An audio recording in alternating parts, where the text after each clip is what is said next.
दोस्तों, आप सब देख रहे हैं A1 सिविल। तो आज हम अपने इस वीडियो में डिस्कस करेंगे रेलवे इंजीनियरिंग के क्वेश्चंस जो JKSSB के जेई एग्ज़ाम में पूछे गए थे। तो हमारा सबसे पहले क्वेश्चन था, composite sleeper index is the index of. Option A is toughness and wear resistance, option B is strength and toughness, option C is hardness and strength, and the option D is wear resistance and hardness. तो जैसा कि हमें composite sleeper index का फार्मूले से पता है कि कंपोजिट स्लीपर इंडेक्स इसके बराबर होता है CSI is equal to S plus 10H/20, where S is the strength index at 12% moisture and H is the hardness index at 12% moisture. तो जैसा कि हम देख सकते हैं कि जो कंपोजिट स्लीपर इंडेक्स है वो स्ट्रेंथ और हार्डनेस का इंडेक्स है। Therefore, the option C, hardness and strength, is correct for this question. And the next question is, where of rails is maximum in? Option A is tangent track, option B is tunnels, option C is sharp curve, and the option D is coastal area. तो जैसा कि हमें question से ही पता चल जाता है कि जो रेल्स में जो मैक्सिमम वेयर होगा वो शार्प कर्व में होगा। Therefore, the option C, sharp curve, is correct. And the next question is, which one of the following failures is caused by loose fish bolts at expansion joints? Option A is angular break, option B is crushed head, option C is split head, and the option D is transverse fissures. And the option A, angular break, is the correct answer for this question. Therefore, A is the correct. And the next question is, what will be the curve led for a 1 in 8.5 turnout taking off from a straight BG track? Option A is 28.49 meter, option B is 21.04 meter, option C is 14.24 meter, and the option D is 7.45 meter. तो दोस्तों, जैसा कि हम सब जानते हैं कि curve lead का फार्मूला होता है कर्व लेड यानी कि C capital L is equal to 2 into G into N, where G is the gauge length. अब हमारे पास यहाँ पे BG ट्रैक है, तो BG ट्रैक के लिए हमारे पास गॉज लेंथ होगी 1.676 metre, and N is equal to cot alpha which is equal to 1/10 alpha. अब हमारे पास जो एक टर्न आउट है 1 in 8.5 है, तो हमारे पास जो 10 अल्फ़ा होगा 10 alpha is equal to 1/8.5। Therefore the curve lead is equal to, जब हम इस फार्मूले में ये सारी वैल्यूज़ डालेंगे तो हमारे पास कर्व लेड क्या आएगी, CL is equal to 2 into 1.676 into 8.5 which comes out to be 28.492 metre.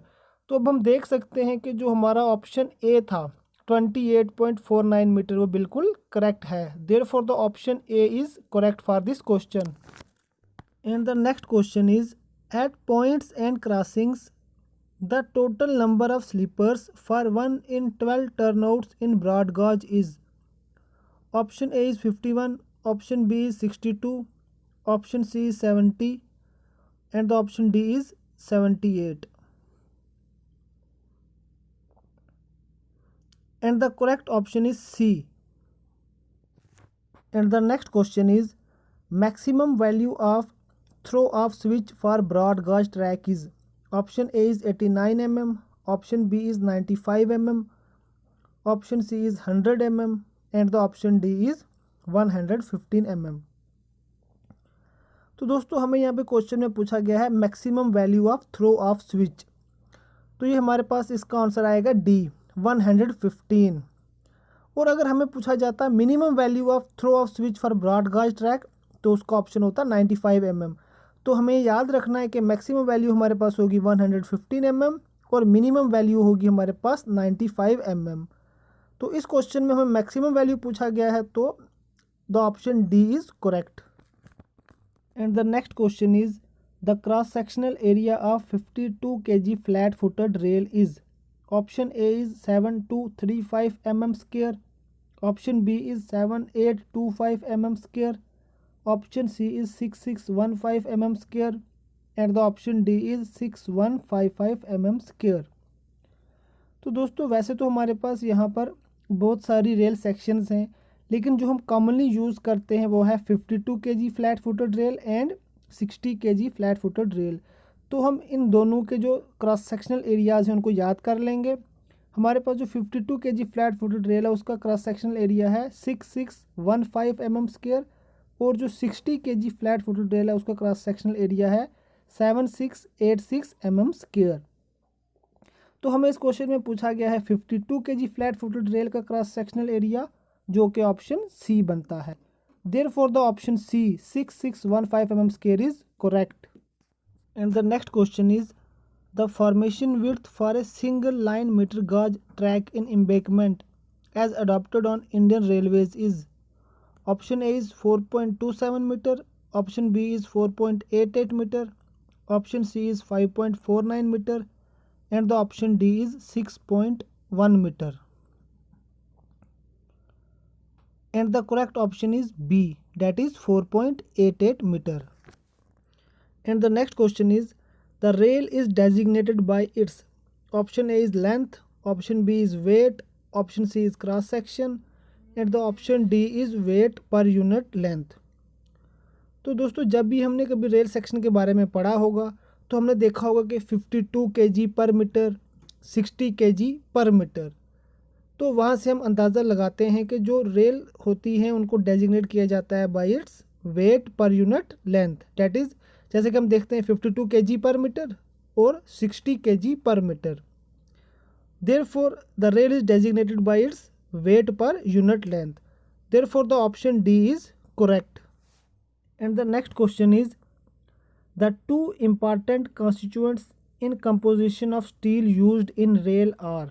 Option A is carbon and manganese, option B is carbon and sulfur, option C is carbon and silica, and the option D is manganese and phosphorus. तो दोस्तों हमें बताना है कि जो steel हम use करते हैं रेल में वो किस किस से बनी होती है, यानी कि उसके जो दो मेन कॉन्स्टिट्यूएंट हैं वो कौन कौन से हैं। हमें याद रखना है कि कार्बन एंड मैंगनीज़। अब कार्बन तो स्टील में होगा ही, तो साथ में हमने दूसरा एलिमेंट याद रख लेना है manganese. Therefore the option A carbon and manganese is correct. And the next question is tensile strength of steel used in rails should not be less than. Option A is 850 megapascal, option B is 700 megapascal, option C is 500 megapascal, and the option D is 450 megapascal. अब जो हम steel use कर रहे हैं rails में, उस steel की जो टेंसाइल स्ट्रेंथ होनी चाहिए वो 700 मेगापास्कल से बिल्कुल भी कम नहीं होनी चाहिए। यानी कि जो हम स्टील यूज़ कर रहे हैं रेल्स में उनकी टेंसाइल स्ट्रेंथ 700 मेगापास्कल से ज़्यादा ही होनी चाहिए। Therefore the option B that is 700 megapascal is correct. And the next question is number of fish balls per fish plate is. Option A is 2, option B is 4, option C is 5, and the option D is 6. तो दोस्तों इसका answer है 4, that is the number of fish balls per fish plate is 4. Therefore the option B is correct. और हमारा जो आखिरी question पूछा गया था JKSSB के पेपर में रेलवे इंजीनियरिंग से वो है creep is the. Option A is lateral movement of rail, option B is vertical movement of rail, option C is longitudinal movement of rail, and the option D is difference in level of two rails. And the correct option is C, that is the longitudinal movement of rail, because creep is defined as the longitudinal movement of rail. तो दोस्तों ये थे कुछ ऐसे question जो railway engineering में से पूछे गए थे हमारे JKSSB के सिविल इंजीनियरिंग के एग्ज़ाम में। तो दोस्तों उम्मीद करता हूँ आपको ये वीडियो अच्छे से समझ आई होगी, और इसी तरह की सिविल इंजीनियरिंग के रिलेटेड और वीडियोज़ को देखने के लिए हमारे YouTube चैनल को सब्सक्राइब कर लें।